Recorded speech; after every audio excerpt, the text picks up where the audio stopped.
The best job security, the best job security is the death business.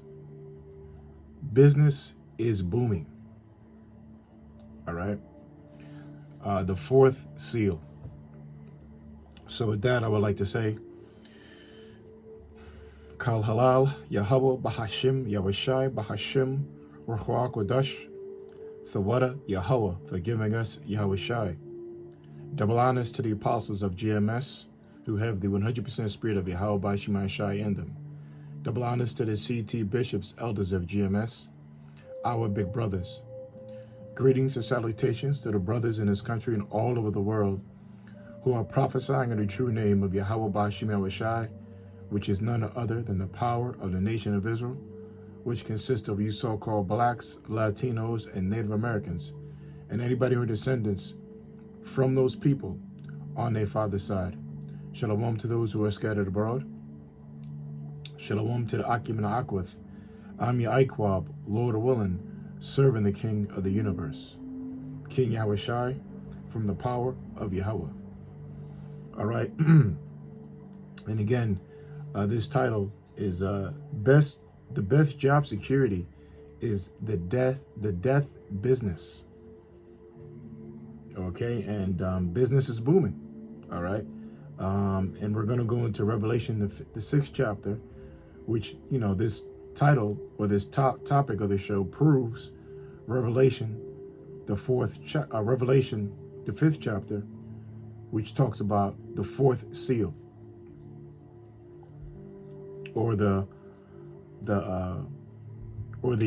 pale horse, really. Okay, really the pale horse, which I believe is the 4th seal. All right, and you know, with the two articles that I want to go into, which proves that we're in that time that at the end of the day, we're in a time of death. And what made me, you know, this is something that's been in my mind for a long time. And Lord willing, the Lord put the spirit on me today to do a show on it. And again, not only because it always proves that we're in the latter days, and it proves the 4th seal, or the pale horse, of course, you know. And that's part of the latter day prophecies, that basically that mass death is going to reign throughout the latter times, you know, and especially through the lockdown of 2020, we've seen death, not only in this country, but all over the world, skyrocket, man. All right. And so one avenue that I want to tackle this subject and to bring it out is I looked up 2 articles. I looked up the funeral home, and 2 articles came up, which I want to read to prove the point of death, mass death, and the 4th seal and the pale horse that is reigning supreme in its latter days. So these 2 articles I'm going to go into basically go into the funeral home business, and that it's a booming business. You know, that's not gonna die out. No, well, pun intended, I guess, but you know, it's not gonna die out. A corny joke. All right. So again, with these articles I want to read, and I put in the description as well. The main point of it is that proves that death is a job security and a growing business, and business is booming is because if you go into the private equity firms, a lot of private equity firms,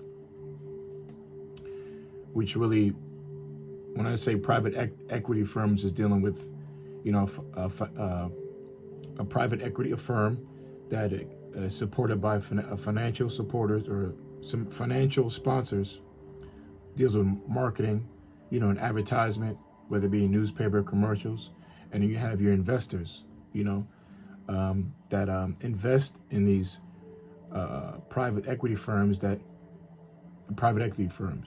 okay, and they support them by money. Of course, they invest in it, right? They fund it. So the point is that the private equity firms have been diving into a lot of funeral homes. You know, trying to do a lot of business with funeral homes because it's a growing sector in this world's economy as far as a growing business. You know, why? Because death has been increasing. Okay. Anyway, from there, the cost of the funeral, to the cost of getting a casket, to the cost of cremation, all that involves a funeral home business, and they're all increasing. All right. Well, through the research, I found that they actually funeral arrangements are going down, but cremating is going up because it's more cost efficient, it's cheaper, you know. But bottom line is the death business is booming. All right. So with that being said, I just want to go into again Revelation, the 6th chapter, which goes into the pale horse, or the 4th seal, which proves again mass death in the latter days. And to start that off, again, you know, the major point to this is that the private sectors is a proof that that they're investing in funeral homes and trying to collaborate all these businesses and merge them because it's a good investment. You know, death is a good investment as far as a business, right? All right. Matter of fact, let me get the scripture real quick, then we're getting to these articles. Right. This is one thing I'm thinking about real quick. This is Romans. This is Hebrews chapter 9, verse 27. It reads. It says, and as it is appointed unto men once to die. I read it again. And as it is appointed unto men once to die, but after this, the judgment. All right, again, and as it is appointed unto men once to die, but after this, the judgment. And there's only one way you die, by sin. And overall, you would die by default, being that you're in a sinful body, right? Because sin is the wages of death. Like it says in Romans, the 6th chapter, I think one of the last verses, right? So if we're in a sinful body, right, we basically, you get it, we die because we sin. And it starts with these wicked bodies. Scriptures say the Most High didn't create death for man, which the ultimate man is the men of Israel. All right, that's the definition of a man, which is a nation of Israel, an Israelite man. And the Most High didn't make the Israelite man, which is the definition of a man, to die.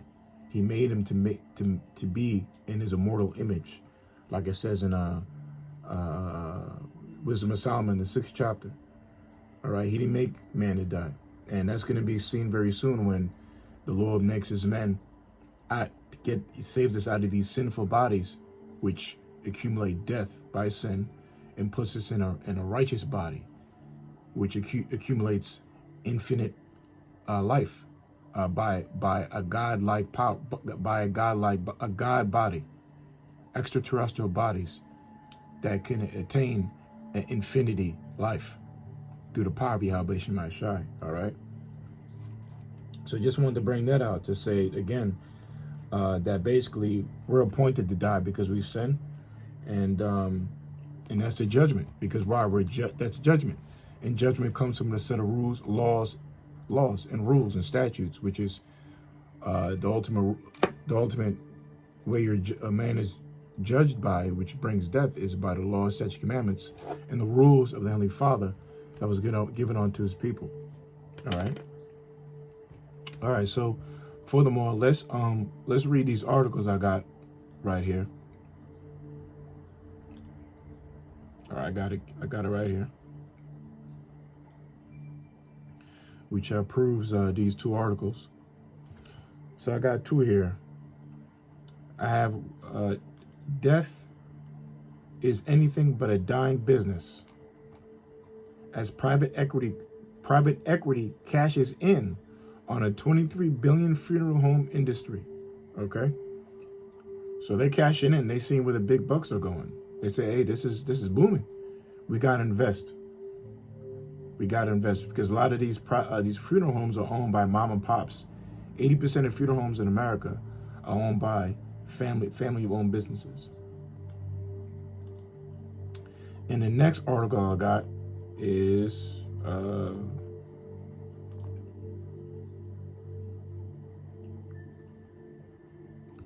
I don't see it. Hold up. Let me pull up the other article.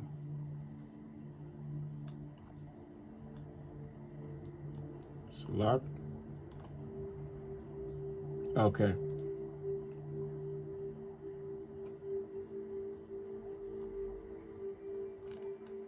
Okay, used funeral homes revenue grows in most. Okay, of course that's not the one I was looking at.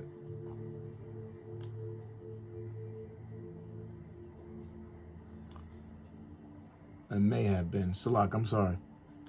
I'm about to read the article soon. I thought I had it queued up.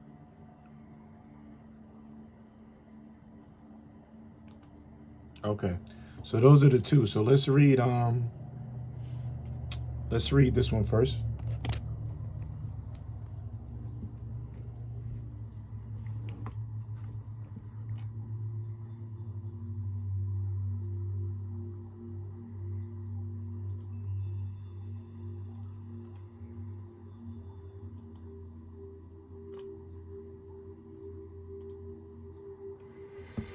All right, we're going to read this one first. This is from Fortune, written in September 2022.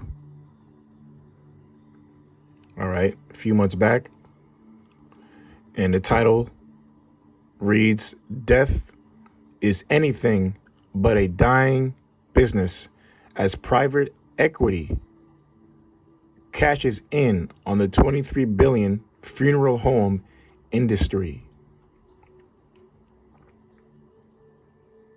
All right, this proved the fourth seal. So let's read. It says, private equity firms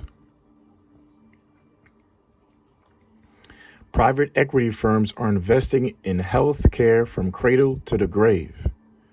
And in that latter category, quite literally, a small but growing percentage of funeral home industry and the broader death care market is being gobbled up by private equity-backed firms attracted by high profit margins, predictable income, and the eventual deaths of tens of millions of baby boomers. And we know what's causing this math. That's baby boomers, because they're at the time now where they're at the end of their life. They're reaching their 70s, which proves the Bible once again, because the Most High programmed man to live for around 75.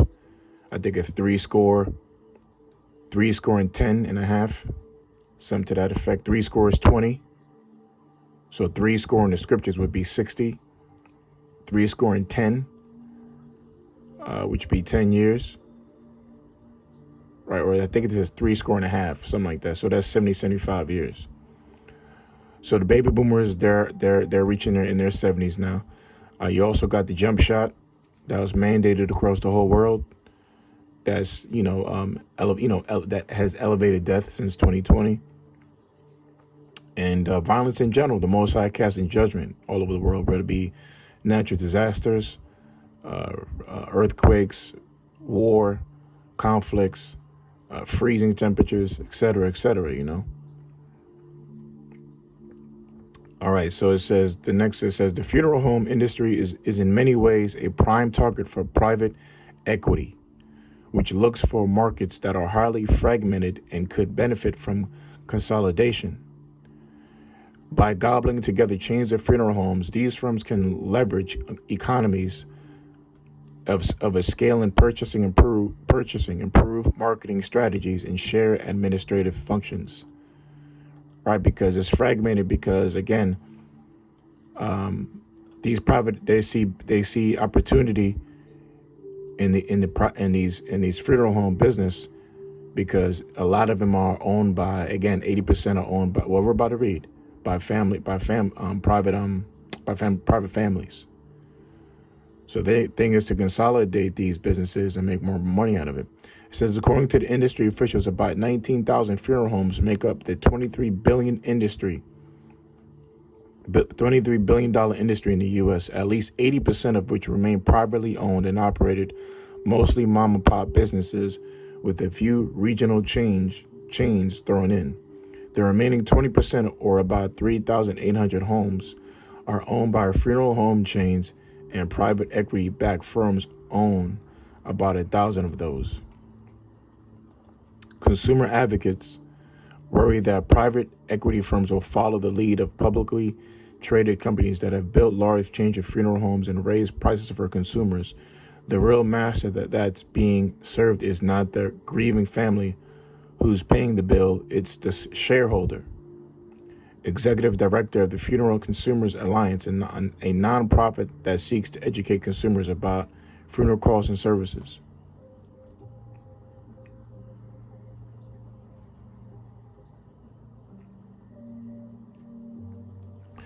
Although funeral price data is not readily available to the public, surveys by the local affiliates of the Alliance have found that when publicly traded or private equity-backed chains acquire individual funeral homes, price hikes tend to follow.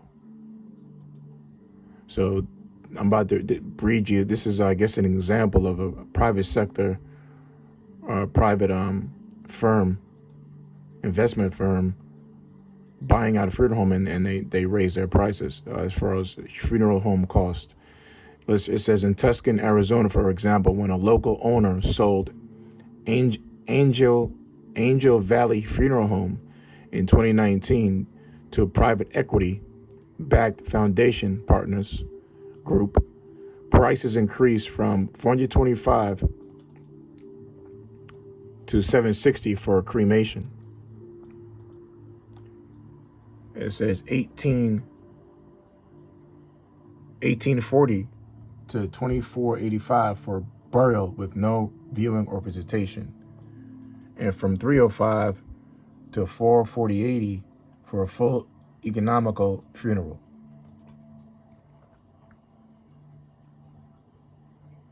In Arizona's city of Mesa, the sale of Lakeshore Mortuary to the publicly traded funeral home chains Service Corporation International led to price increases for cremation from $1,565 to $1,770, so increase. And then in burials, $27.95 to $36.80, and a whole economical funeral home from $43.85 to $50.90.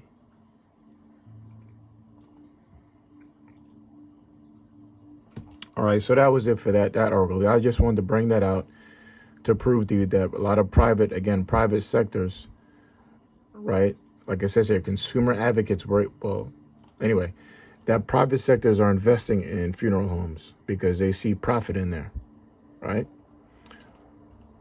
Which proves that, again, why is it a profit? Because death is good for business. Mass death is happening.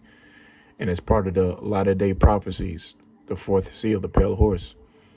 All right, now let me go to my other article.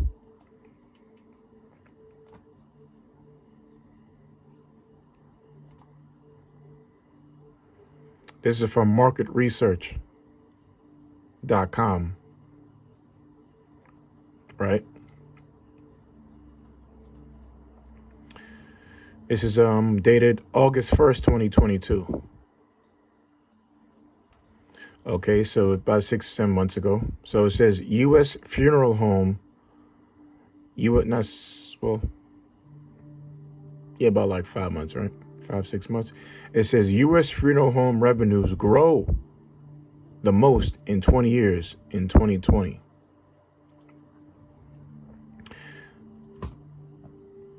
I wonder why. It says the 20 billion U.S. funeral homes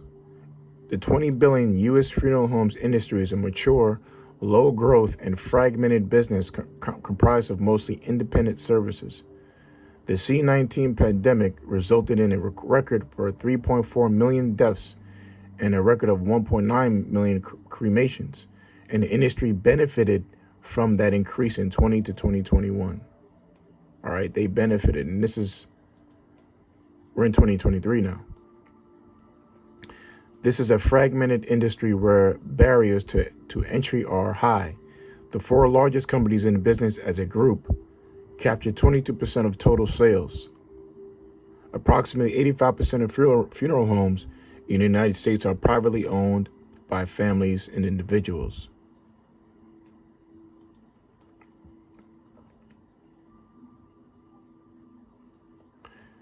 It says top 5 things to know about the funeral home industry. It says industry and size.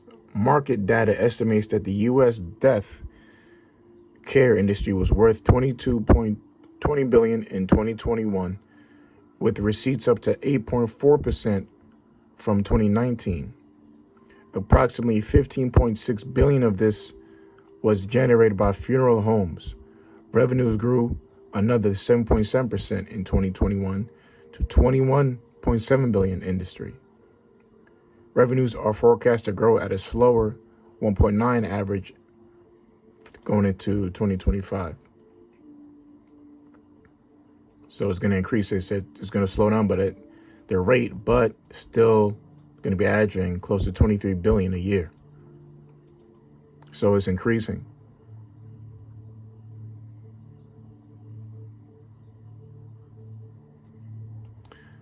It says, let's read this one. It says the pandemic has turned the industry inside out in terms of how it serves its customers. Cremations reached a record 1.9 million in 2020 as the cremation rate hit a new peak of 57.5%, as the price of average funeral is now to $7,848. More people are opting for less costly cremations.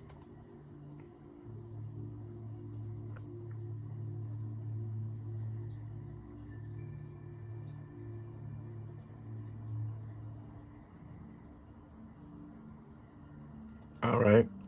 So let me see what else I can pull.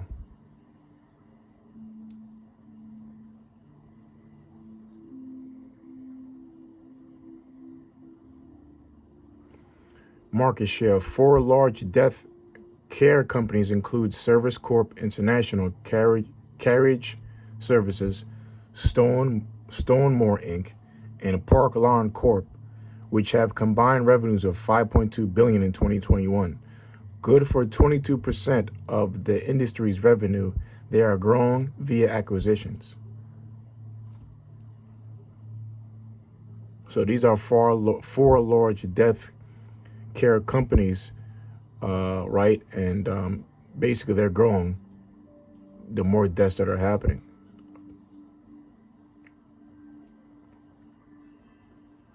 Last one I'll read. Major death care industry trends. The industry is being impacted by a rising share of cremations, accelerated use of virtual services, consolidation, more environmentally conscious. Well, we don't need to read that. All right, so that was the 2 articles basically. Kind of maybe read too much, but again, just proving again. Oh, I think I did have one other thing to show.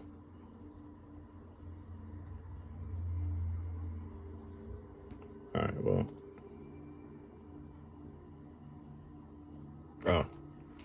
Last thing here.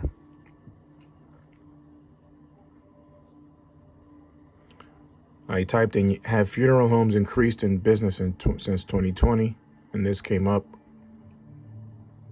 These are questions, right? So it says, what is the future of the funeral industry? It says, impressively, it is projected by 2025 cremation rates will be 63.3%, while traditional funerals fall to 30.9%. With these numbers in mind, there are plenty of factors why people are moving away from traditional funerals, main being cost. So cremations are rising. See what other ones I highlighted here. We already got that question. The average funeral cost in the United States is the average, it says $7,000 to $9,000.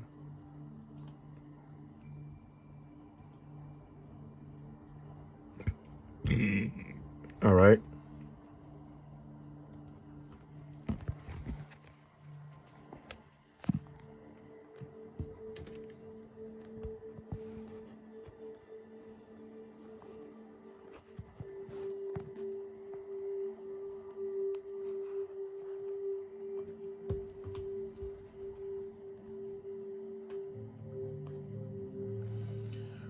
All right, so just want to, show those two articles real quick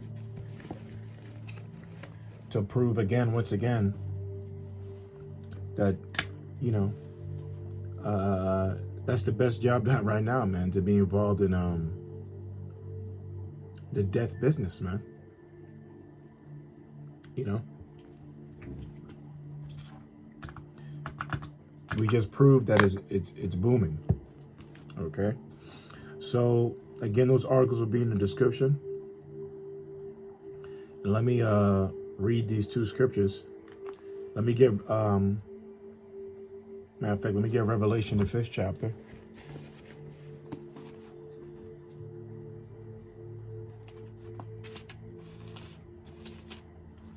Okay, excuse me, the 6th chapter. And I'll start from verse 1. It says, "And I saw when the Lamb opened one of the seals, and I heard, as it were the noise of thunder, one of the 4 beasts saying, 'Come and see.'"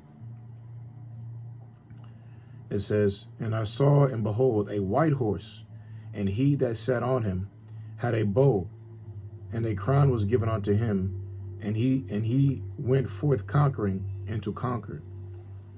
And that white horse is none other than Yahushai, which white represents purity. All right.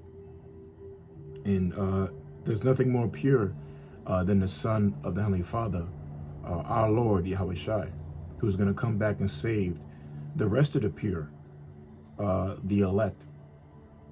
All right. The elect, the chosen 1/3 of the nation of Israel. So that's Yahushai, the white horse, who's going to come with the mighty chariot, what you call so-called UFOs or UAPs, unidentified aerial phenomenon. But they're identified to the elect because it said so in the scriptures. It says they have been revealed so by the scriptures and the Holy Spirit. So verse 3, it says, "And when he had opened the 2nd seal, I heard the 2nd beast say, 'Come and see.' And there went out another horse that was red, and power was given unto him that sat thereon to take peace from the earth, and that they should kill one another. And there was given unto him a great sword." And who's that red horse? That's easy. Well, none other than the red man himself. All right. The nation of Edom. All right. Which starts with international bankers. I mean, the name red is in their title. Rothschild. All right. Which Rothschild goes back to basically red shield. Roth goes back to red, I believe. Child goes back to shield. Right? Because a child, the word child literally goes back to the etymology shield, because a child is supposed to be the shield to the father's pedigree or to their posterity, right? Your child is supposed to be the shield of the family, to carry on the name, the family name. Right? So Rothschild, right? Rockefellers, etc., the international banking families of earth, they are the nation of Edom. And they've been released, like it says in the Maccabees, when wickedness was spread all over the earth by way of Alexander the Great, because he was an Edomite, and that's when wickedness spread all over the world. But really, he's talking about these times, the latter days, because we're reading about the latter days in the book of Revelation, and that red horse is none other than Esau, having power over the whole earth, Job 9:24, right, by his banking system, by his money pit interest system, that he has a whole world in control under debt. Just like Myra al-Bashir Barra said, "Give me controls of a nation's money. I care not who makes their laws." Right? And then power was given unto him that sat therein to take peace from the earth. And that's right. And how's he take peace from the earth? Well, by war. America has been in rulership for almost 250 years. And out of those years, they only had about 20 years apiece, 21 years apiece. If that's not proof that America is a country of war, I don't know what is. All right, and since this damn rat, Edomite devil, even after World War II, we can use, they've been involved with nothing but wars. Well, we already used the American stat, 1777, 1776. They've taken peace from the earth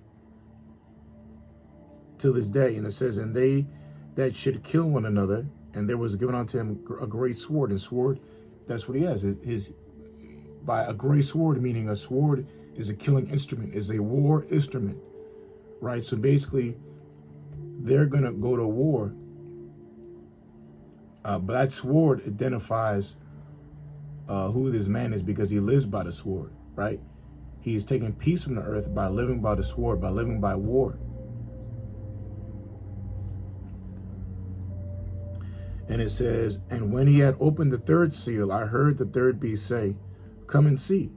And I beheld, and lo, a black horse. And he that sat on him had a pair of balances in his hand. And I heard a voice in the midst of the four beasts say, a measure of wheat for a penny, and 3 measures of barley for a penny. And see thou hurt not the oil and the wine. And that penny, like I said earlier, represents a day's wages, a day's pay. And that measure of wheat, measure of barley, represents the time of famine, or the time when things would be not affordable anymore in society. And we're in that time now, by inflation rising, and it's going to rise, and by another Great Depression that's around the corner, by stock market crashing. And when that happens, by the devaluing of your dollar, right, you're going to need a day's wage, to buy a loaf of bread. Just like that picture in the Great Depression where this guy had a barrel of money just to get a piece of bread. The cost of living is rising. Food prices are rising. Gas prices are rising. You know what I mean? So it's happening gradually, man. But it's going to get to a point when an event is going to happen where maybe overnight, by the stock market crashing, that you're going to, it's going to cost hundreds of dollars just to get a piece of water, all right? Hundreds of dollars just to get some eggs. All right? So that's that black horse, man. So it says, and I looked, and behold, a pale horse, the point of the show. It says, and when he had opened the fourth seal, I heard the voice of the fourth beast say, come and see. And I looked, and behold, a pale horse, and his name that sat on him was Death. And I looked, and behold, a pale horse, and his name that I saw on him, and his name that I saw on him was Death. And hell followed with him, and power was given unto them over the fourth part of the earth, to kill with the sword, and with hunger, and with death, and with the beasts of the earth. So verse 8 covers what all the other horses or the seals are gonna do, except the white horse is the Lord. But prior to that, it went over, and power was given unto them over the fourth part of the earth, right, to kill with the sword, which is Esau, the devil, right, the red horse. He's a killer. He killed biological warfare. He's the best investor in military equipment. That's another point of who he is, the red horse. Overall, war is the biggest profit maker. These international bankers invest in war. Same what's happening now in Ukraine, and it ain't no different. And you got America, they're antagonizing it because they're supplying, and EU, they're supplying Ukraine with more military weaponry, man, to keep this war going. So America is the backbone of that red horse carrying out its war prophecy, because America is really known as Homeland Security. right? They're the front men of the international bankers. They're the enforcers of the world. They're the world police.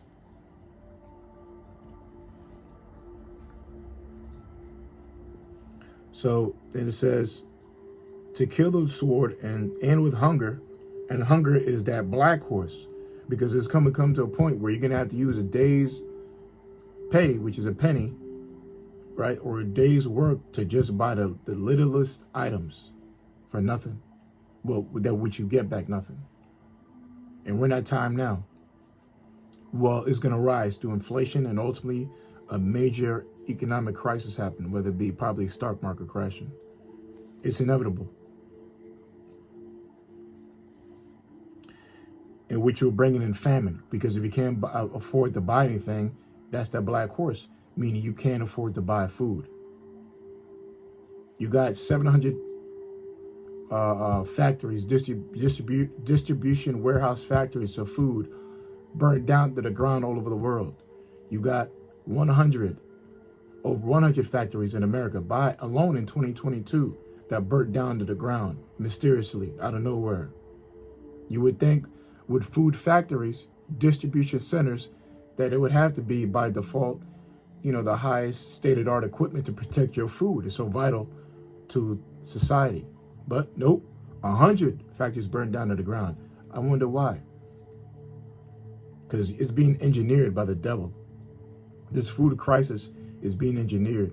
Remember, it's not a coincidence that the biggest wholesale distributor of non-perishables or certain foods in the world, in France, burned down to the ground. Number one, it burned down to the ground. So this is being engineered. And it says, and death, and with the beast of the earth. And that fourth seal again represents that what? That death, right?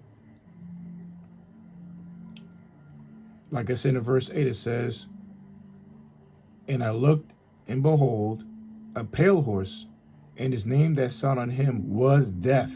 All right, and hell followed with him. So that pale horse, or that fourth seal, is death. With these articles, with the private sector, private equity firms investing in none other, their focus is on funeral homes, which proves the fourth beast, because they see a big profit in death. Why? Because it's happening. That's why. It's actually the death stats are actually proving the fact. If it were not so, then they wouldn't be investing in funeral homes. That's the point. So last scripture, Jeremiah 16.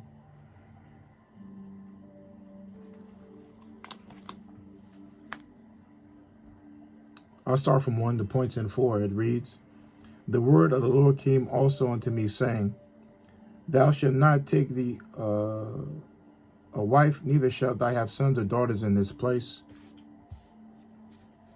It says, for thus said the Lord concerning the sons and concerning the daughters that are born in this place, and concerning their mothers that bear them, and concerning their fathers that begat them in this land. They shall die of grievous deaths. They shall not be lamented, neither shall they be buried, but they shall be as dung upon the face of the earth, and they shall be consumed by the sword and by famine, and their carcasses shall be meat for the fowls of heaven and for the beasts of the earth. For thus said the Lord, enter not into the house of mourning, neither go to lament, nor bemoan them, for I have taken away my peace from this people, said the Lord, even loving kindness and mercies. But the great and the small shall die in this land, and they shall not be buried, neither shall men lament for them, nor cut themselves, nor make themselves bald for them.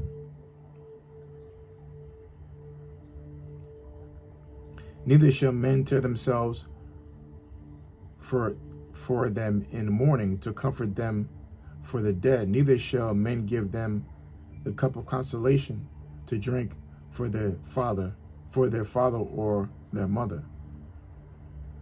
All right, but the points in 4 again, they shall die grievous deaths. They shall not be lamented, neither shall they be buried, but they shall be as dung upon the face of the earth. They shall be consumed by the sword, right? The red horse, by famine, the black horse, and the carcass shall be meat for the fowls of heaven and the beasts of the earth, right? Which is all represents the pale horse. Pale horse is death. And just brought that scripture out because it talks about what the Lord was going to do to the children of Israel being taken over by the Babylonians, and what would happen when they would go over there, and then being sacked as a nation. But overall, this is what we got to look forward as a people, man, especially in Babylon the Great. All right, the mother of harlots, man. Massive death is going to reign, and it has been reigning. It's going to increase, man, which is the prophecies and only father of the latter days, man. Okay, let me get actually another one. Jeremiah 25:33. It reads,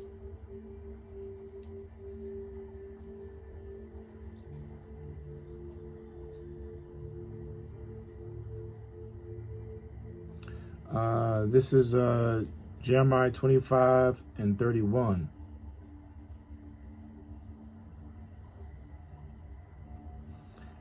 Actually, from 30.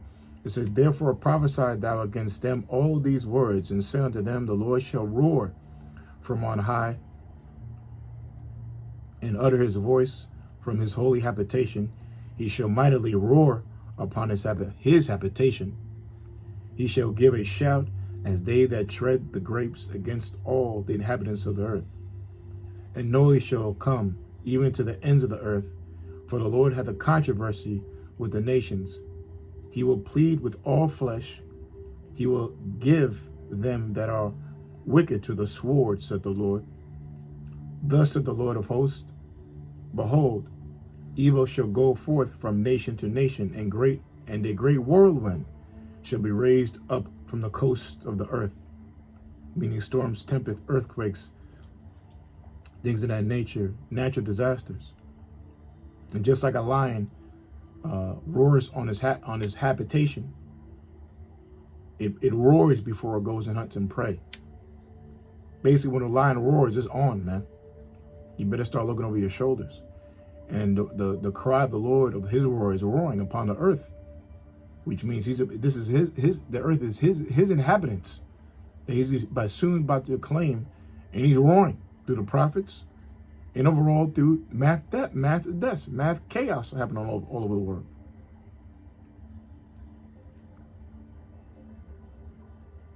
And by natural disasters.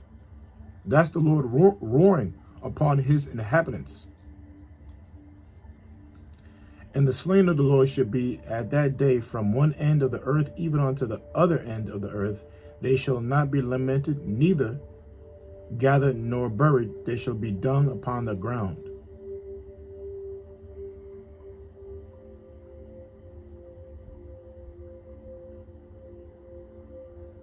Okay. And one last scripture. One last one.